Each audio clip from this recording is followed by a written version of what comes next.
Hey everybody, I'm Zach. And I'm Jesse, and you are our wonderful, amazing patrons patronizing us every month. Thank you so much for doing it, and we're really excited to get into some stories. Before we do, though, do you want to talk about what we've discovered with our Discord test? Yes, we've just opened our beta testing for Discord.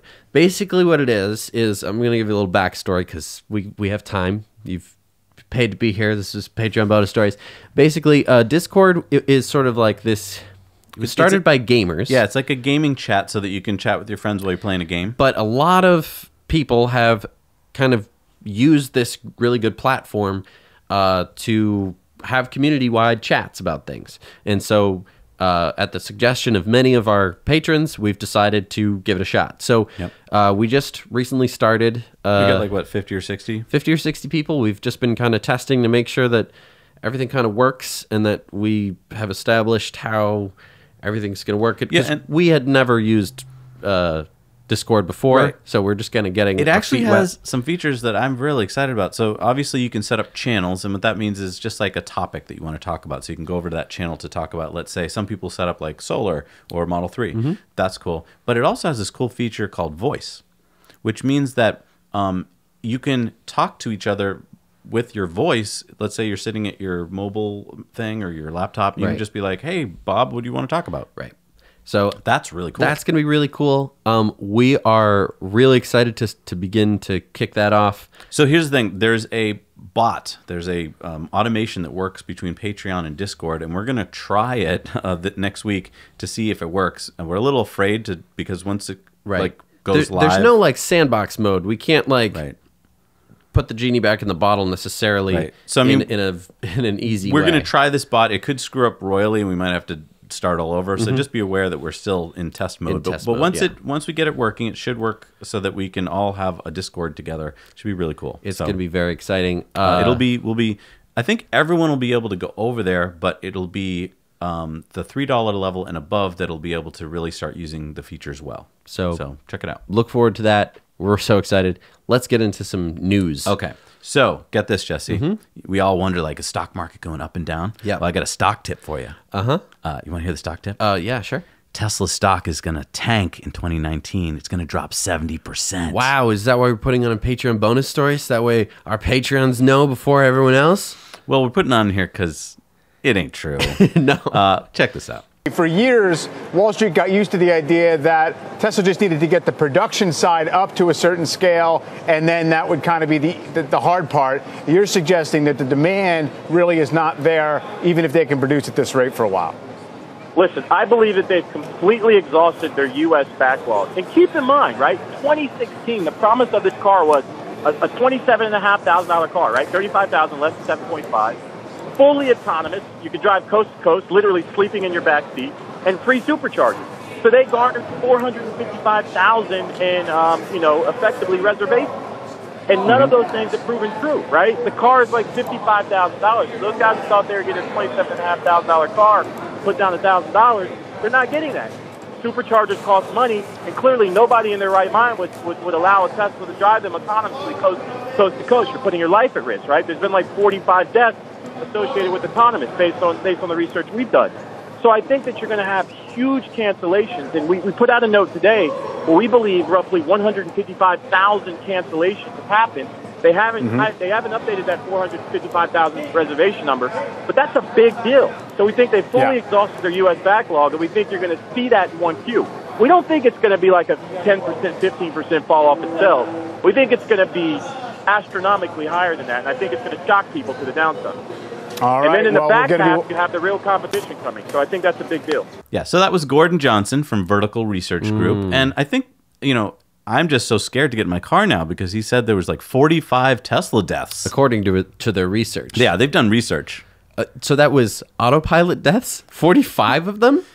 Where did he come up with that? Love to know where that number came from. I mean... Again, he's not citing his sources. No. Which... But 155,000 cancellations, Jesse. Right.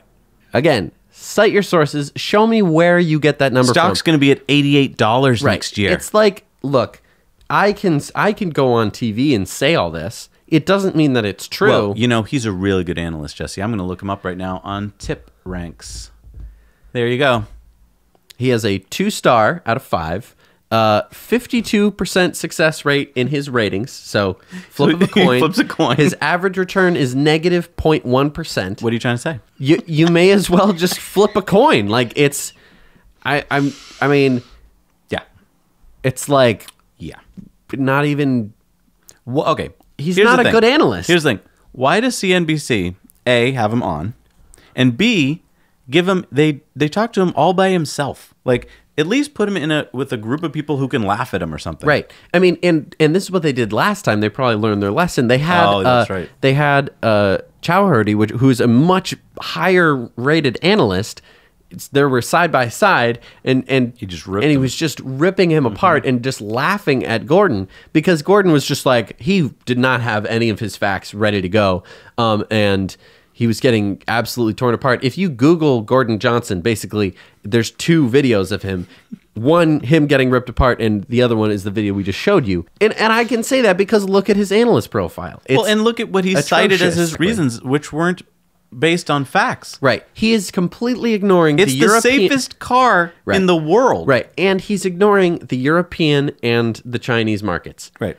Freaking huge markets. Even if he's right about 155,000 cancellations in the United States, that still leaves Europe and Did he mention Asia. it's the best-selling car in the country in its market? Like, what? He's such an idiot. I can't believe they put him on air. All right, this is another story that I can't believe that they put on air. This is the Promobot incident. So tell me, what's a Promobot, first of all? It's a Russian company. Basically, it's a Russian robot company. Right, and this is a little robot that would like greet you at a conference or at a Sure, restaurant, right? yeah. So it's supposed to like, hello, how are you? Right. And they're claiming, this company, that they had it at CES and they had a bunch of the robots lined up to go inside, and that one of the robots like wandered off into the street, and that a Tesla that was in full self-driving mode came by and hit it and broke it. So let's look at the video.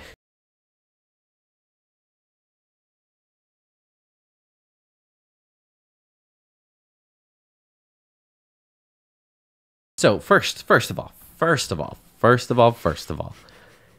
if you hit a car into anything, it's going to jolt. Okay. Right. If you look at the geometry of the robot, it has a wide base and a narrowish body, and then it falls over. Oh, and also just look carefully, and you'll see that there's a rope in the bushes. Well, I'll pulling get to it. that. I'll get to that. But basically, if it has a wide base and the car hits the base first, which it would hit, it would go blonk, and then maybe it would bounce off and slide off, but it would not go directly backwards.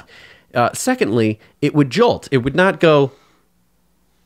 Right. That's not how physics works. No. It was maybe in Las Vegas. It That's how was it is. pulled by a rope, And you can see the rope in the video. See the rope in the video, and that is the exact physics of how rope pulling works. And let's explain. Promobot did this to get press because all press is good. So now we're talking Right. about Promobot, which Right. is exactly what they wanted. It's in the mainstream media. Jesse and I would not be talking about this if it were just a video floating around the internet. It's because the mainstream media picked it up and ran it as a full-fledged story. A true story that happened. Tesla autopilot hits robot. Right. So first of all, it's a bunch of lies because it said that the driver was in. They have this awfully translated from Russian thing. The driver said, "Oh, I wanted to test my car. I wanted to test full self-driving, and I drove it in an area where you can't do full. I mean, first of all, no car has full self-driving Right.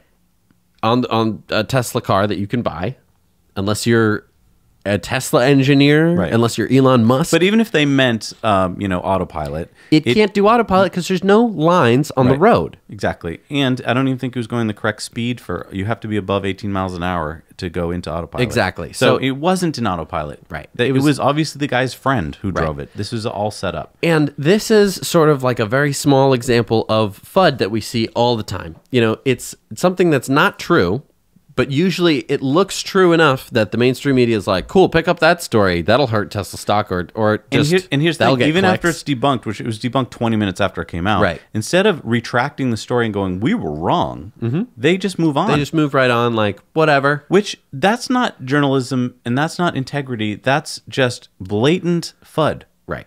I mean, If I came to you and you're the editor of a newspaper or a news organization, I said, here's the story, and I showed you the video, I think immediately you would go, well, we're not running that. There's no independent corroboration. There's no story here. Right. I almost want to urge everyone to make your own fake video using a different car.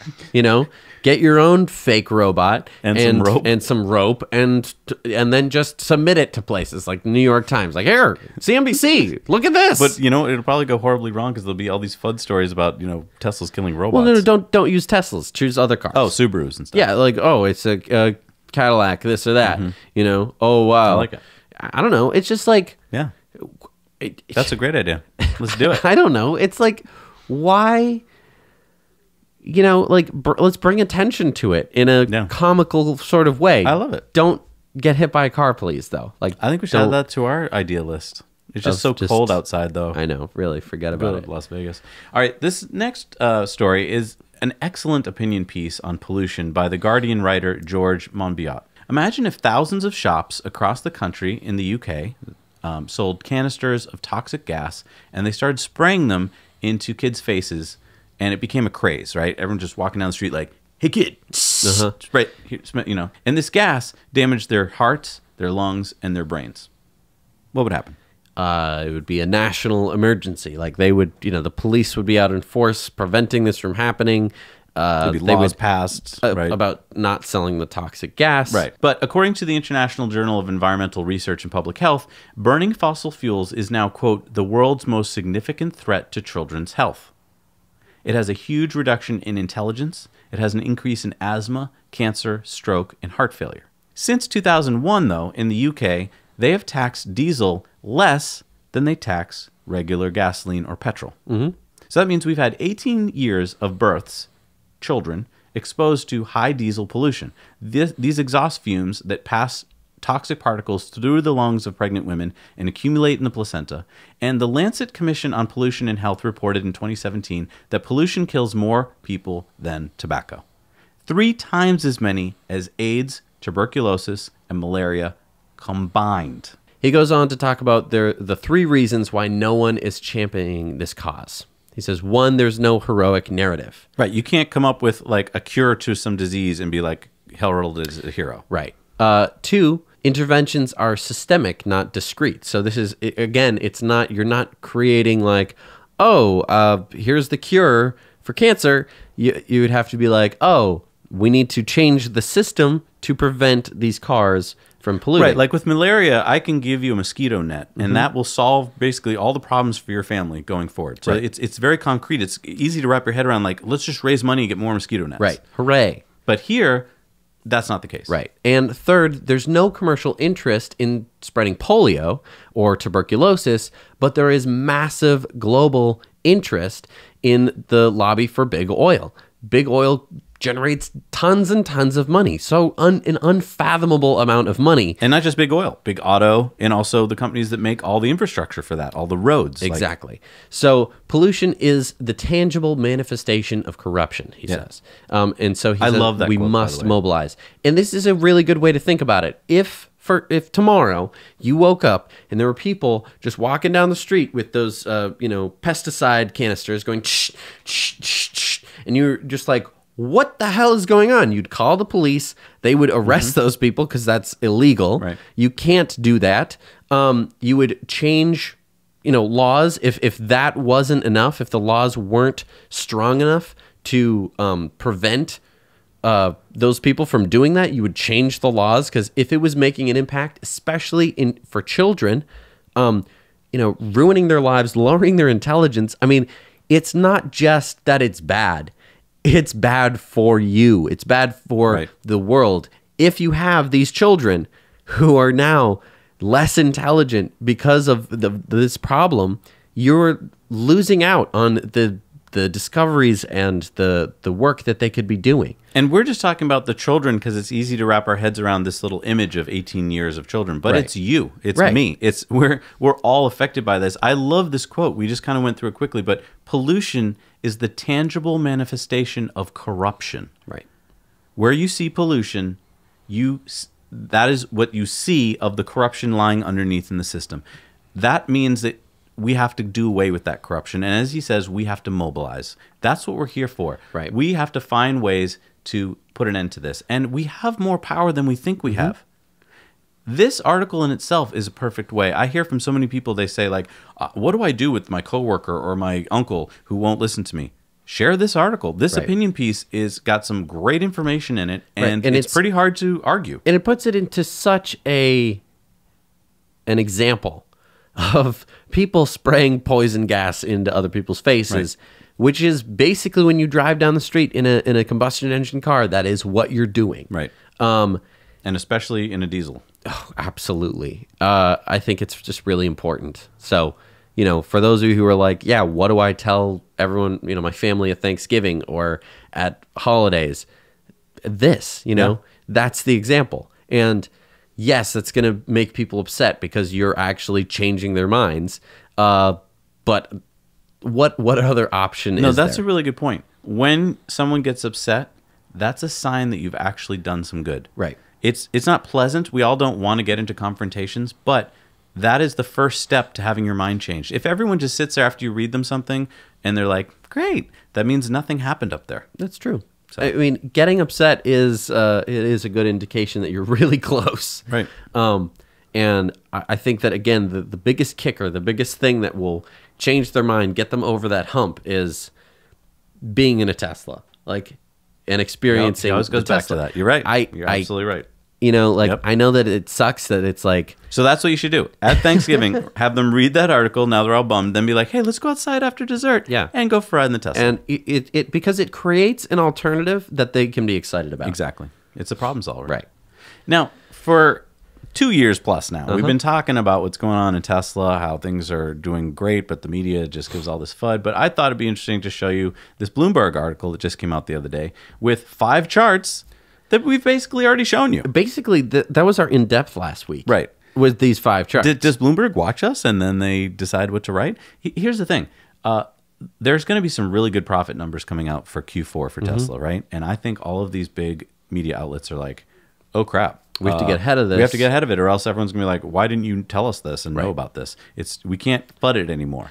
Right. So now they're all coming out with, well, of course we've known that Tesla, see this chart, Tesla's doing great, and we've told you this. So basically, it's exactly what Galley and we predicted. It's all the things that we said now in a Bloomberg article. Right. So if you thought that we were crazy before... We're still crazy. We're still crazy. Well, I'm just saying, like... Yeah, no. When people told you that you were crazy because you told them all this stuff, this is, again, another thing you could share with them of like, well, here's what Bloomberg has to say. And then what are they going to do? Be like, well, the Bloomberg is crazy. No.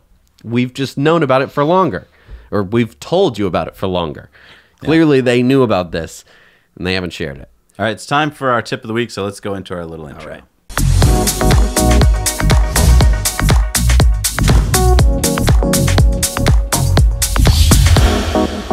Hey everybody, I'm Zach. And I'm Jesse. And you're watching the Model 3 Tip of the Week.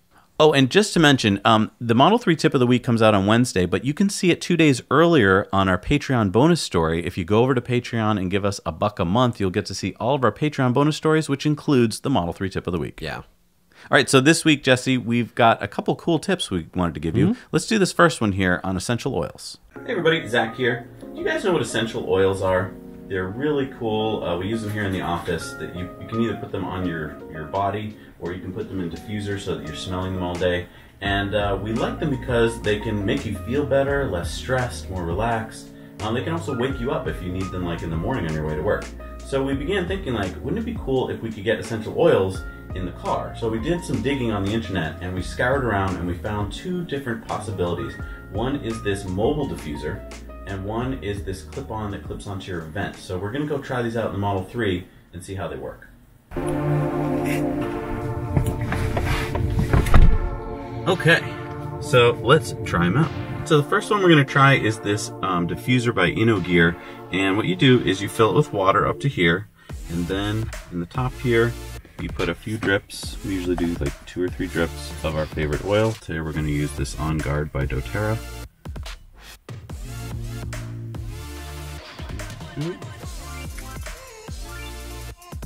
I can already smell that, I like it. Put it back on, and then you gotta plug it in. So it comes with a little cable, goes in the back. I'm going to set this in my drink thing, and then we're going to have to plug this in USB. So the USB in the Model 3 is hidden under your phone charger. And downside of this method is that we're going to have to unplug one of our phone chargers to make this work. Okay, so that's plugged in. Another downside, I guess, is that it's hard to get the wire without...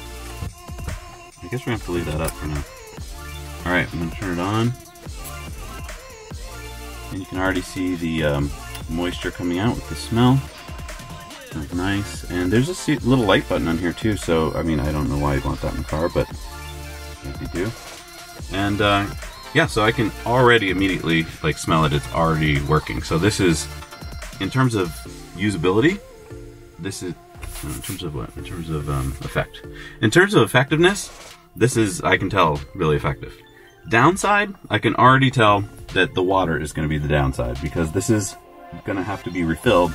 So every time it runs out, you're going to have to take it back in the house and fill it up. I suppose you could use water from your water bottle, and you're going to have to worry about it, you know, tipping, splashing. We already did get a little water in the car. So, I'm not sure. I know that it really smells good right now. So I mean, it fits in the cup holder, but it's not a perfect fit, which I guess would allow it to kind of slosh around. I don't think it would spill as long as it's doing that. So I guess you're fine. This costs about $16. So this method costs about $16. This method's a little bit cheaper. We found these about in the $10 range. All right, so I'm gonna shut this one off, and we're gonna try our second method. So yeah, let's try the other method. They're clip-ons. So they're gonna clip onto the vent of a typical car. Now the problem is the Model 3 is not a typical car. And so already I'm seeing a problem here, which is that if I go to clip it on a typical vent, this is the vent in the Model 3, and I can't clip it on anything. So I might already have a fail on this method. Because yeah, if I just leave it there, it's just gonna roll around as I drive and fall on the floor. So this will not work in a Model 3, but let's see if it can work in a Model X. And all right, so we're in the Model X, and the Model X has more traditional vents, so I think this is gonna work. Let's see, just without getting any oil in there first, if this would clip on. Yes, that will work. So the way it works is it's got little plastic coated metal clips. Doesn't look like it'll harm anything. And then it's got these little holes which is gonna let the air go through. And what it's going through is this. A little piece of felt, and there's different colors that come with it. You can have whatever fashionable statement you like. I think actually the color's gonna come in handy is different oils. You're probably not gonna wanna mix them. So you're gonna wanna put the same oil on the same color felt every time. Otherwise you're gonna get a hodgepodge of aromas in your car. So on this one, we'll keep this one red, and we'll put our oil on it.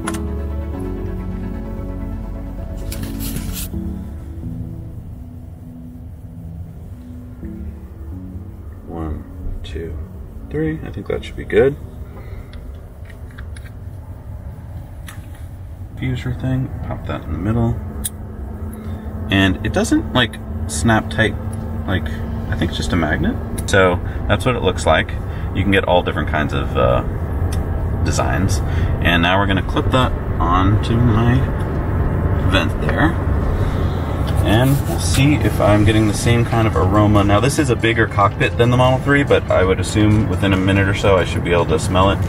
And yeah, I'm already smelling it. And the cool thing is most of these that we saw online come with two, so you can double your things. You can also mix. So like if you like, say, peppermint and lavender, you could put one in each so that you could have, you know, two vents. Or if your passenger wants something slightly different than you want, you could put that over there.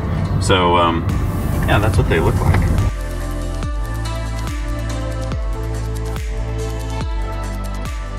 So we've got two diffusers now with the same oils in them, and I put 3 or 4 drips on each felt. I suppose you could put more oil so that you get more oil in the air.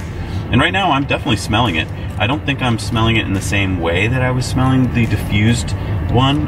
The diffused one seems to like get into my nasal passages more. This is more like a scent, but it might just be that it's a bigger car and we haven't put as much on the felt. So I'd say that this works. I mean, I can definitely smell it. So why would you want essential oils? Well, imagine you get up in the morning, you got a long commute to work, and you're a little bit tired. Putting some peppermint or something like that into your car might just wake you up and keep you alert for your trip into work.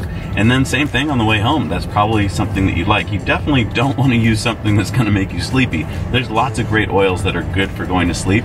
I wouldn't recommend using them in the car because this isn't level 5 autonomy yet. So these are probably good for soothing and awakening oils, but not like sleepy oils. Anyway, thank you so much for watching this tip on the Model 3 tip of the week. Now you know. Before we go to this next one, I just wanted to talk. Did you use essential oils at all? A little bit. You know, they're nice, right? Because you can just, like, I have a stuffy nose right now.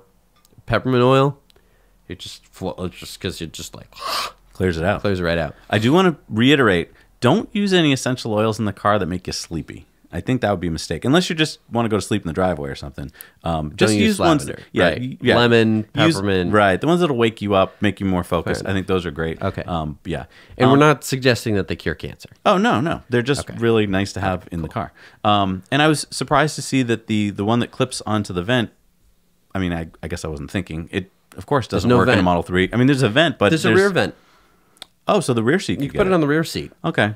Yeah, Didn't think of that one, did you? Ha ha! Didn't think of it. But I did find that the diffusing one worked a lot better. Like I really felt that really got into my nasal cavities as opposed to just like the scent of it. Right. Anyway, let's check out this next one on a Model 3 organizer. We're going to be reviewing this little holder, and I want to point out that it comes with these 2 little things that go at the bottom of the trays. Keep things from slipping, these anti-slip pads, and they stay in just by friction. Okay, so that's with the anti-stick pads in there. And then you put that here, I believe, and it kind of just form fits in. And then you can start filling it with junk. So we can start putting Sharpies, makeup. You can have your pen there, and when you're driving along, you can just be like, oh, there's my pen. And you can still store stuff down below. So you could still put your water bottles and your driving gloves,